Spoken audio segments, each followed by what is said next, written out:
کا کوئی نتیجہ جو اس کے ساتھ لازمی جڑا ہوا ہوگا وہ بھی اس کے ساتھ آئے گا، لازمی آئے گا۔ اگر آپ محبت زندگی میں بوئیں گے تو اینڈ پہ جا کے آپ کو یقیناً وہ ملنی ہے، اور اگر آپ رکاوٹیں کھڑی کریں گے دوسروں کی زندگی میں تو آپ کو اس کا نتیجہ نکلے گا۔ تو یہ وہ خدائی اصول ہیں جو اس دنیا میں کار فرما ہیں۔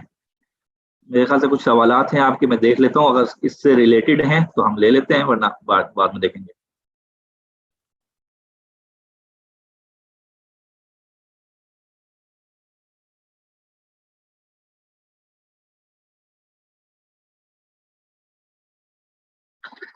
اچھا جی، سوال یہ ہے کہ اکثر ہم بہت اچھا بھی کرتے ہیں اور انجام میں تکلیف ہی ملتی ہے۔ میں نے آپ سے عرض کیا کہ اپنے کام کے انتخاب کو دوبارہ سے دیکھیے۔ ایک تو یہ کہ سب سے پہلے اپنے انجام کو ذہن میں رکھیں کہ آپ جو بھی کام کرنا چاہ رہے ہیں وہ کیوں کرنا چاہ رہے ہیں، آپ اس کا الٹیمیٹ انجام آپ کے ذہن میں کیا ہے۔ اب جو انجام آپ چاہ رہے ہیں تو اگلا سوال ہوگا کہ اب جو کچھ آپ کر رہے ہیں کیا اس انجام کے موافق کر رہے ہیں یا اس کے مخالف کر رہے ہیں۔ فرض کیجئے کہ آپ چاہتے ہیں کہ آپ کے ذہن میں یہ انجام ہے کہ جب اللہ کے حضور کھڑے ہوں تو آپ اس کے بندے کی حیثیت سے اور بندگی کی حیثیت سے آپ کے دامن میں بہت کچھ ہو، لیکن موجودہ زندگی میں اگر آپ وہ ایسا کوئی کام نہیں کر رہے جو اس کی بندگی کی علامت ہے، تو پھر آپ کا کام آپ کے جو آپ نے انجام متعین کیا تھا اس کے موافق نہیں ہے۔ اچھا جی، بعض اوقات لانگ ٹائم ٹارگٹ سیٹ کرتے وقت متوقع مسائل سامنے بھی تو نہیں ہوتے، جو مسائل بعد میں ایسی شکل اختیار کرتے ہیں کہ سارے ٹارگٹ پہ اثر انداز ہوتے ہیں۔ یہی آپ سے عرض کیا کہ آپ کوئی بھی چیز منتخب کرنے جا رہے ہیں تو بصیرت کی آنکھ سے اس کو دیکھنے کی کوشش کیجئے اور جلد بازی نہ کیجئے، اچھی طرح سے اس کو دیکھ بھال کے اور اس کام سے وابستہ جو ماہرین ہیں ان سے مشورہ کر کے پھر کام کیجئے۔ دیکھیے، ایک یہ ہے کہ ہماری پلاننگ میں ہی کمزوری ہو، ہمارے آغاز میں چیز کو دیکھنا ہی اس کے تمام اسباب کو اختیار نہ کیا گیا ہو، یہ ایک الگ چیز ہے۔ اور ایک یہ کہ ہم نے اپنی طرف سے تمام تر کوشش کر ڈالی تھی، اس کے بعد کوئی مشکل آ جاتی ہے تو وہ ایک الگ مرحلہ ہے، اس پہ کیا کرنا ہے وہ جا کے ہم آگے بات کریں گے۔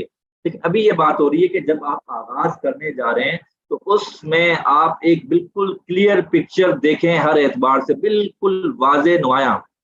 مثال کے طور پہ بچوں کی پرورش کے حوالے سے آپ کے ایک ٹارگٹ آپ کے ذہن میں ہونا چاہیے۔ وہ کیا ہونا چاہیے جی؟ ہم بچوں سے والدین سے اکثر سوال کرتے ہیں کہ آپ کے خیال سے آپ کے بچے کیسے دیکھنا چاہتے ہیں آپ؟ وہ کہتے ہیں کہ ہم دیکھنا چاہتے ہیں کہ ہمارے بچے بڑے دیندار ہوں، بااخلاق ہوں اور اچھے مسلمان ہوں، کارآمد ہوں۔ اب یہ جتنی بھی اسٹیٹمنٹ ہے اس میں بڑی عمومیت ہے، یاد رکھیے گا کوئی بھی ٹارگٹ جو ہوتا ہے وہ عموم پر مبنی ہو تو اس کا حصول بڑا مشکل ہو جاتا ہے۔ یہ عمومی اسٹیٹمنٹ نہیں چلتی ہے، آپ کو اسپیسیفک کرنا پڑے گا، اسپیسیفائی کرنا پڑے گا، تخصیص پیدا کرنی پڑے گی۔ آپ واضح کریں کہ آپ کے نزدیک اچھا دیندار شخص کون ہے۔ تو آپ نے جو کہا نا کہ میں اپنے بچے کو دیندار دیکھنا چاہتے، تو آپ کے نزدیک دیندار کون ہے؟ ٹھیک، تو یہ یا آپ کہتے ہیں کہ میں اپنے بچے کو فلاں کردار میں دیکھنا چاہتی ہوں یا دیکھنا چاہتا ہوں۔ تو یہ جو عمومی اسٹیٹمنٹ ہوتی ہے کسی بھی مقصد کو متعین کرتے وقت وہ بڑی نقصان دہ ہوتی ہے۔ آپ اس کے بجائے یوں کہیں کہ میں اپنے بچوں میں یہ 20 اوصاف دیکھنا چاہتا ہوں یا دیکھنا چاہتی ہوں۔ آپ کے نزدیک جو جن سے مل کر ایک دیندار شخصیت بنتی ہے، جو بھی ہو آپ کے نزدیک، لیکن وہ واضح تو ہونی چاہیے۔ تو ہمارے ٹارگٹ اسپیسیفائی ہونے چاہیے، یہ عموم نہیں ہونا چاہیے میں ایک اچھا مسلمان بننا چاہتا ہوں، اچھا پاکستانی بننا چاہتا ہوں، یا میں اپنے بچوں کو اچھا مسلمان بنانا چاہتا ہوں یا چاہتی ہوں اچھا پاکستانی۔ یہ اچھا کیا ہے اس کو اسپیسیفائی کریں کہ آپ کے نزدیک اچھا کیا ہے کہ جس میں یہ اوصاف ہوں، 10 ہوں، 12 ہوں، 15 ہوں، 20 ہوں۔ اگر اوصاف متعین ہوں گے اگلا مرحلہ آسان ہوگا کہ کیا وہ اوصاف ایک ایک کر کے ہماری زندگی میں آ رہے ہیں یا نہیں آ رہے، کتنے آ رہے ہیں، تو اس کو اینالائز کرنا بھی آسان ہوگا۔ یہ اچھے محض عمومی اسٹیٹمنٹ کو کوئی جانچ پرکھ بھی نہیں کر سکتا۔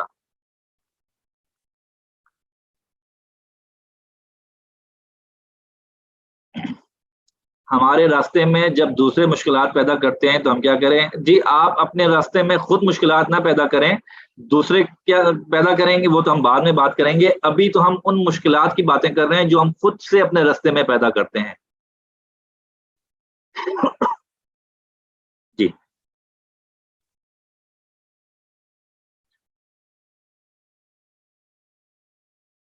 اچھا جی، ہر سنت پر عمل کرنے والا نہیں، یہ بھی عمومی اسٹیٹمنٹ ہے۔ سنت کو ڈیفائن کریں کہ کون کون سی سنتوں پر عمل کرنے والے، وہ ٹارگٹ لکھیں سارے، وہ 20 ہیں، 30 ہیں، 40 ہیں، 50 ہیں، 60 ہیں، 100 ہیں، جتنی بھی ہیں آپ ان کی ایک فہرست بنائیں، اس لیے کہ پھر آپ کو پتا ہوگا کہ آپ اپنے ٹارگٹ کی جانب بڑھ رہے ہیں یا نہیں بڑھ رہے، اور اگر بڑھ رہے ہیں تو کس رفتار سے بڑھ رہے ہیں۔ اسی مثال کو لے لیں کہ آپ نے ٹارگٹ یہ رکھا کہ ہر سنت پر عمل کرنے والا، پھر آپ نے ایک فہرست بنائی کہ سنتیں کون کون سی ہیں جس پر میں نے عمل کرنا ہے، فرض کریں آپ نے 100 سنتوں کی ایک فہرست بنا ڈالی، ٹھیک، تو اب بڑا آسان ہو جائے گا کہ آپ نے ان 100 سنتوں میں سے کتنی پر کام شروع کر دیا ہے، کتنی باقی ہیں۔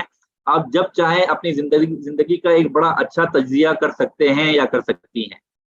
خیر، تو ہم آگے بڑھتے ہیں۔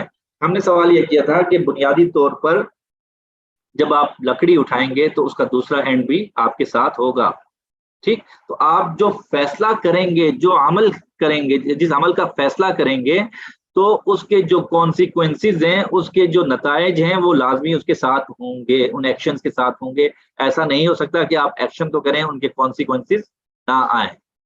آپ دیوار بال کو زور سے دیوار کے ساتھ ماریں گے، وہ دیوار بال واپس اچھل کر آپ کی طرف آئے گی، یہ ایک لازمی عمل ہے، ایک لازمی عمل ہے۔ اسی طرح بے شمار معاشرتی حقائق ہیں، قوانین ہیں کہ ہم ایک کام کرتے ہیں تو اس کا لازمی نتیجہ وہی نکلتا ہے۔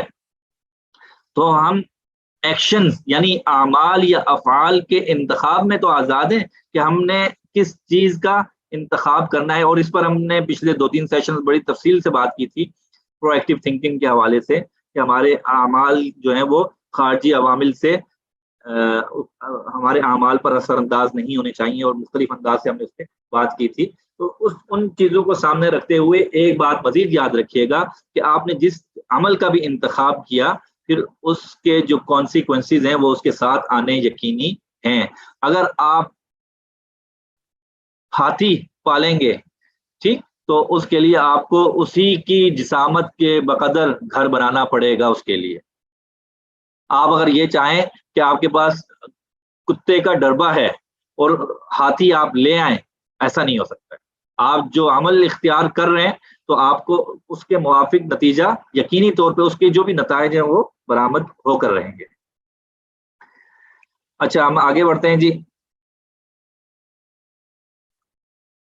تو انجام کو ذہن میں رکھ کر کام کو آغاز کرنے کا مطلب یہ ہے کہ ہم جو چیز خارج میں چاہ رہے ہیں پہلے اس کو ذہن میں وجود بخشیں۔ ہم جو چیز خارج میں چاہ رہے ہیں اس کو ہم پہلے ذہن میں اس کا پورا وجود لے کر آئیں۔ اور ہوتا بھی ایسا ہی ہے کہ تمام اشیاء در حقیقت 2 مرتبہ وجود میں آتی ہیں۔ جتنی بھی انسان جو چیزیں بناتا ہے تو وہ 2 مرتبہ وجود میں آتی ہیں، پہلی مرتبہ اس کے دماغ میں اور دوسری مرتبہ طبعی وجود۔ پہلا ذہنی وجود جس کو ہم منصوبہ کہتے ہیں، اور دوسرا طبعی وجود یعنی کہ کام۔ مثال کے طور پہ کوئی بھی کارپینٹر ہے، بڑھئی ہے، تو اگر وہ کوئی کرسی بناتا ہے تو وہ کرسی بنانے سے پہلے اس کرسی کا خاکہ اس کے دماغ میں ہوتا ہے کہ یہ کرسی ہے، یہ لکڑی کی ہوگی، اس کی 4 ٹانگیں ہوں گی، اس کی اونچائی کتنی ہے، وغیرہ وغیرہ، وہ یہ خاکہ اس کے ذہن میں ہوتا ہے اور اس کے موافق وہ کام کرتا ہے۔ اب یہ خاکہ جتنا کلیئر ہوگا، نے کہا کہ تمام اشیاء 2 مرتبہ وجود میں آتی ہیں، اول ذہنی وجود ہوتا ہے ان کا، اور دوسرا طبعی یا خارجی وجود ہوتا ہے۔ تو یہ جو ذہنی وجود جتنا کلیئر ہوگا اتنا ہی طبعی وجود اچھا ہونے کا امکان بڑھ جاتا ہے۔ محض ذہنی وجود کامل ہونے سے نہیں بڑھے گا، اس کے اگلے سٹیپس ہیں وہ انشاءاللہ ہم آگے بات کریں گے، لیکن ابتدائی نقطہ یہ ہے کہ وہ ذہنی وجود یعنی کہ وہ مینٹل امیج جو ہے وہ زیادہ بہترین ہونی چاہیے۔ آپ نے کبھی وہ دیکھا ہو کہ دوڑ کے میدان میں وہ جو ایتھلیٹس دوڑ رہے ہوتے ہیں تو ان کے ذہن میں ایک کلیئر پکچر ہوتی ہے کہ میں نے 100 میٹر یا 1000 میٹر یا 3000 میٹر یا 15 جتنا بھی وہ جتنے کی وہ ریس ہوتی ہے طویل، تو اس کے ذہن میں ایک کلیئر پکچر ہوتی ہے کہ میں نے اتنے طویل بھاگنا ہے،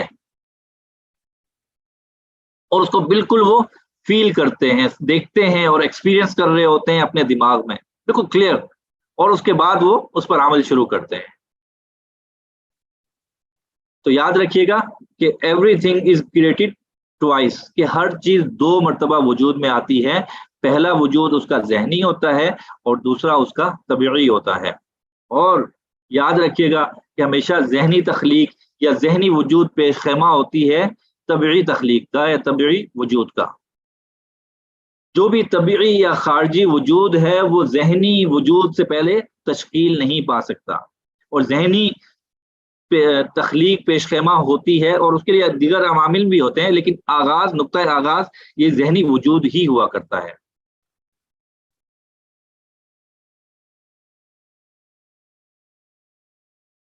اللہ اکبر۔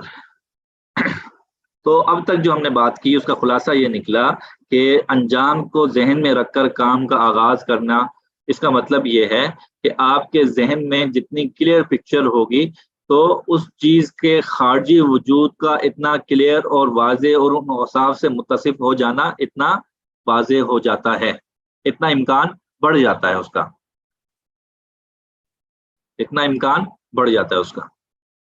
اور یہ صفت ہماری روزمرہ کے چھوٹے کاموں سے لے کر بڑے کاموں تک ہونی چاہیے۔ مثال کے طور پہ فرض کیجئے آپ نے صبح 8 بجے کلاس میں پہنچنا ہے، صبح 8 بجے کلاس میں پہنچنا ہے، تو اس کے لیے اب آپ نے begin with the and in mind کو ذہن میں رکھ کر کہ 8 بجے پہنچنا ہے، تو اس کا مطلب یہ ہے کہ اگر پون گھنٹے کا رستہ ہے تو میں نے 7:15 گھر سے نکل جانا ہے۔ اچھا، 7:15 نکل جانے کے لیے ضروری ہے کہ میں 7 بجے تک ناشتہ کر کے تیار ہو چکا ہوں یا ہو چکی ہوں، اور 7 بجے ناشتہ کرنے کا مطلب یہ ہے کہ میں 6:30 بجے نہا دھو کے تیار ہو چکا ہوں تاکہ اس کے بعد میں ناشتہ کروں، اور 6:30 بجے نہانے دھونے کا مطلب یہ ہے کہ میں 6 بجے اٹھ چکا ہوں یا اٹھ چکی ہوں، اور 6 بجے اٹھنے کا مطلب یہ ہے کہ نماز کا آخری وقت تو 5:45 بجے ہے، تو اس طرح ہے کہ میں پھر 5 یا 5:15 بجے اٹھوں گا یا اٹھوں گی تو میں 8 بجے کلاس میں پہنچ سکوں گا یا پہنچ سکوں گی۔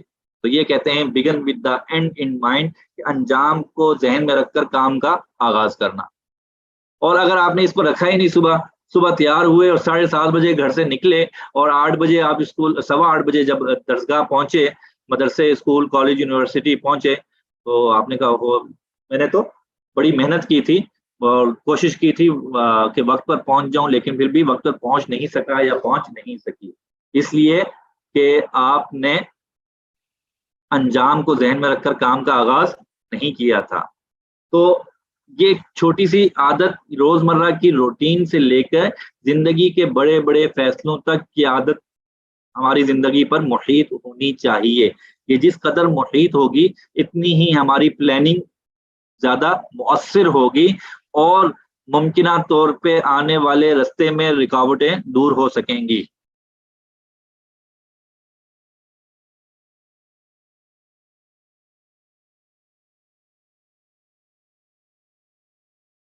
اچھا جی، لا الہ الا اللہ۔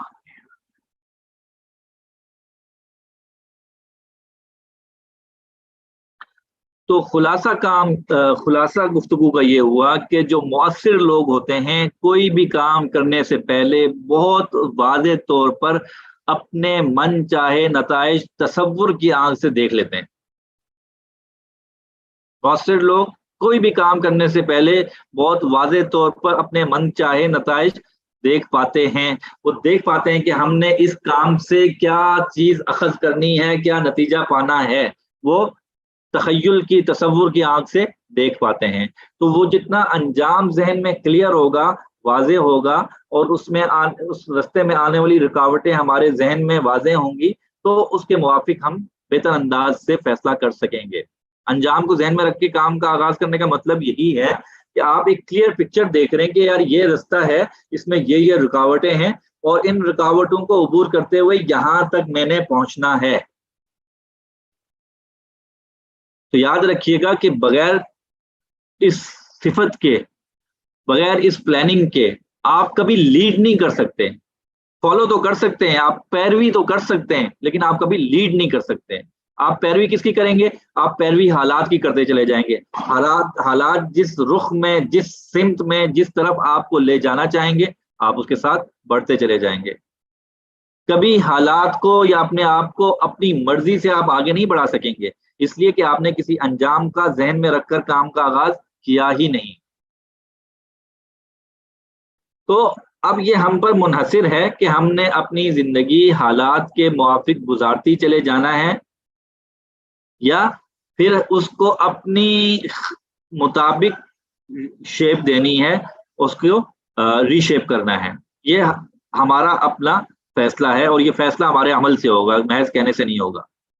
تو اب یہ ہم پر منحصر ہے کہ ہم begin with the and in mind کو اختیار کریں اور چھوٹی سے چھوٹی چیزوں سے لے کر زندگی کے بڑے بڑے فیصلوں اور سب سے بڑے فیصلے تک وہ اس انداز سے دیکھیں کہ وہ انجام جتنا کلیئر ہوگا ہمارے ذہن میں کہ یار یہ چیزیں ہیں، تو اس کا آغاز اتنا زبردست ہوگا اور پھر کسی بھی لمحے ہم اپنی جانچ پرکھ کر سکیں گے کہ آیا ہم درست سمت میں، درست رفتار میں جا بھی رہے کہ نہیں.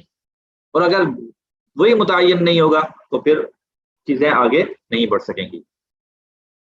تو اگر آپ اپنا مستقبل خود تشکیل دینا چاہتے ہیں، آپ چاہتے ہیں کہ حالات کے رحم و کرم پر زندگی جہاں لے جائے، حالات جہاں لے جائیں، آپ اس طرح سے نہ چاہیں بلکہ اپنا من چاہا مستقبل تشکیل کرنا چاہتے ہیں، تو پھر پہلے اس مستقبل کو دیکھیں، ایک واضح تصویر دیکھیں، اس کے خط و خال نمایاں کیجئے اور پھر اس کو تشکیل کرنے کے لیے کمر بستہ ہو جائے.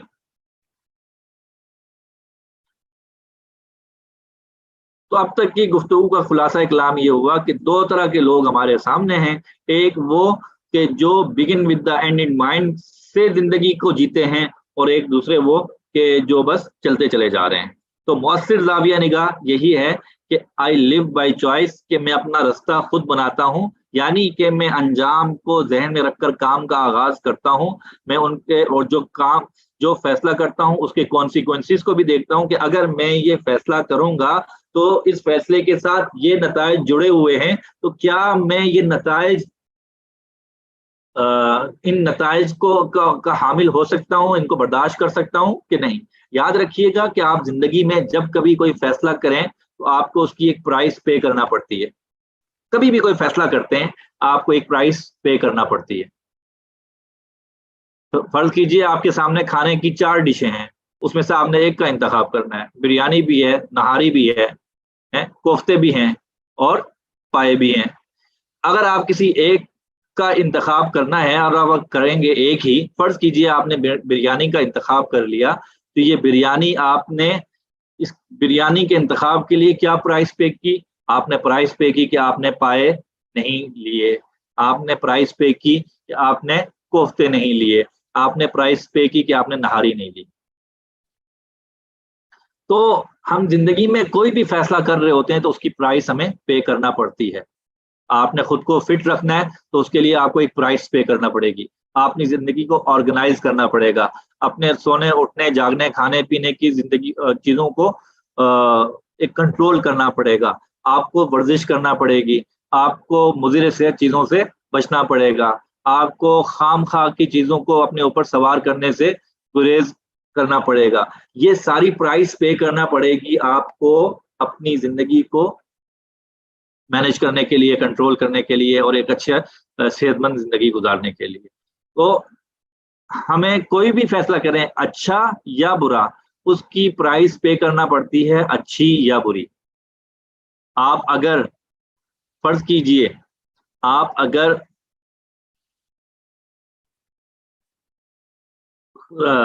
معاشرتی زندگی میں، گھریلو زندگی میں کوئی غلط اسٹیپ اٹھاتے ہیں تو آپ کو اس کی پرائس پے کرنا پڑے گی. میاں بیوی کا تعلق دیکھ لیجئے کہ اگر شوہر بیوی سے غلط رویے سے پیش آتا ہے یا بیوی شوہر سے غلط رویے سے پیش آتی ہے تو اس غلط رویے کی وہ پرائس یہ پے کرے گا یا پے کرے گی کہ مقابل سے اپنے زوج یا زوجہ سے اس کو وہ محبت نہیں ملے گی، اس کو یہ پرائس پے کرنا پڑے گی. پھر ٹھیک ہے، کر لیں، آپ تیار ہیں اس بات کے لیے. تو اگر بچوں کی پرورش کا کٹھن مرحلہ آپ نہیں اٹھانا چاہتے ہیں، آپ نہیں اس پر اس طرح سے محنت کر رہے، تو کل جب وہ جوان ہوں گے اور پھر آگے بڑھیں گے تو اس وقت وہ آپ کے ساتھ کیا رویہ اختیار کریں گے، آپ اس کی پرائس پے کرنے کے لیے تیار ہو جائیں. پھر تو یاد رکھیں کہ زندگی میں چھوٹی سی چھوٹے فیصلے سے لے کے بڑے فیصلے تک ہمیں اس کی ایک پرائس پے کرنا پڑتی ہے. تو ایک جو مؤثر انسان ہوتا ہے وہ کیا کرتا ہے، وہ اس کا طرز زندگی یہ ہوتا ہے کہ میں اپنا رستہ خود بناتا ہوں، یعنی کہ وہ حالات کے رحم و کرم پر نہیں چلتا. اور جو غیر مؤثر شخص ہے اس کا طرز عمل یہ ہوتا ہے، کوئی زبان سے ظاہر ہے کہ کوئی بھی شخص یہ نہیں کہتا کہ یار میں تو حالات کے رو میں بس بہتا چلا جا رہا ہوں، خود تو کچھ نہیں کرتا، ایسا عموماً نہیں ہوتا ہے.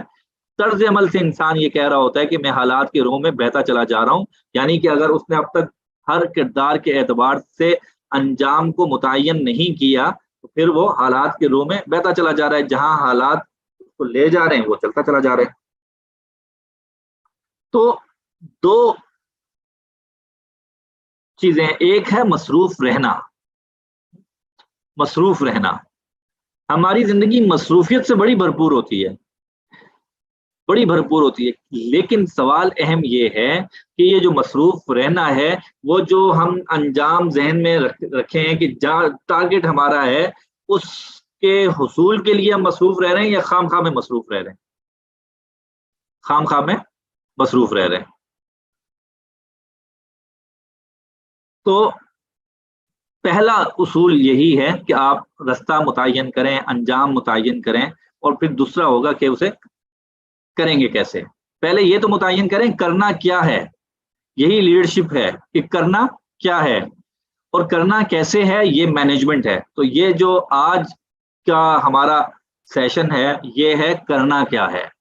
اگلا سیشن ہوگا ہمارا انشاءاللہ، اس میں ہم بات کریں گے کہ کرنا کیسے ہے.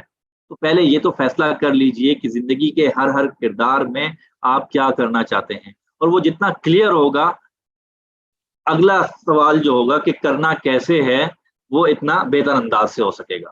اگر یہی نہیں پتا ہوگا کہ کرنا کیا ہے تو اگلا سوال کہ کرنا کیسے ہے وہ تو پھر کوئی معنی ہی نہیں رکھتا. آگے چل کے ہم کچھ مشقیں کرتے ہیں، آپ کے سامنے کچھ سوالات رکھیں گے، اور ان کا بنیادی مقصد یہ ہے کہ ان سوالات کی مدد سے آپ زندگی کے اپنے اہم ترین فیصلے کر سکیں اور ایک اپنی زندگی کی چند مقاصد تحریر کر سکیں. تو آگے ہم کچھ مشقیں کرنے جا رہے ہیں، کچھ سوالات ہوں گے اور ان کو کچھ یہاں پہ بھی کر لیں گے. اور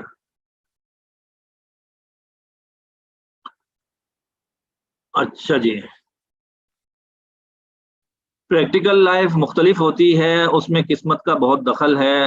جی بالکل ایسا کچھ بھی نہیں ہوتا، قسمت کا دخل ایسا نہیں ہوتا بالکل بھی. اگر قسمت کا دخل ہو تو پھر اللہ تعالیٰ نے انسان کو مکلف کاہے کا بنا دیا. جن کی قسمت اچھی ہے وہ کامیاب ہو گئے، جس کی قسمت اچھی نہیں ہے تو وہ بیچارے ناکام ہو گئے، وہ تو گئے پھر.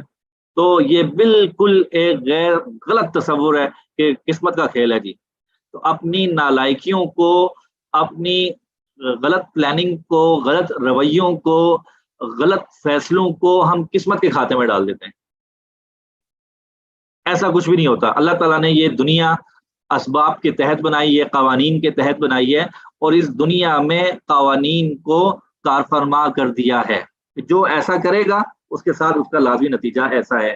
ہم پہلے بات کر چکے ہیں کہ ہر عمل کا ایک لازمی نتیجہ ہوتا ہے، اور وہ اللہ کی جانب سے ہے کہ اس عمل کے ساتھ اس نتیجے کو جوڑ دیا گیا ہے.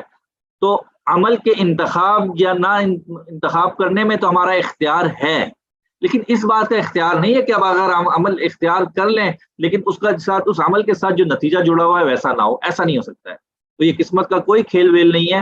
ہم اپنی ذمہ داریوں سے بھاگنے کے لیے اس طرح کے جملے ہم نے گڑھ لیے ہیں. تو ان جملوں کو اپنے دل و دماغ سے نکال دیجئے. بالکل ایسا کچھ بھی نہیں ہوتا ہے، ایسا کچھ بھی نہیں ہوتا ہے.